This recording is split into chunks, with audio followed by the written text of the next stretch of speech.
பண்ணையா சரி அந்த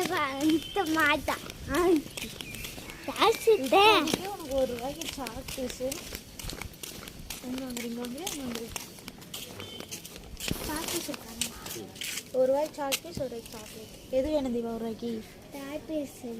chalk piece அவங்க கொடுப்பாங்க சாக்லேட்டு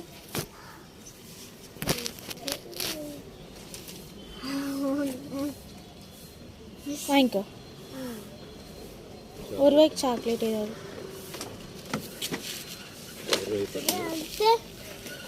அது எவ்வளோண்ணா ₹5 பென்சில் தான் வாங்கிட்டீங்களா சாக்லேட் வாங்கிக்கோ சாக்லேட் வாங்கிக்கோ அது வாங்கிக்கோ 2 பென்சில் வச்சுட்டு இருக்கா இப்போதான் காலையில தான் வாங்கினேன்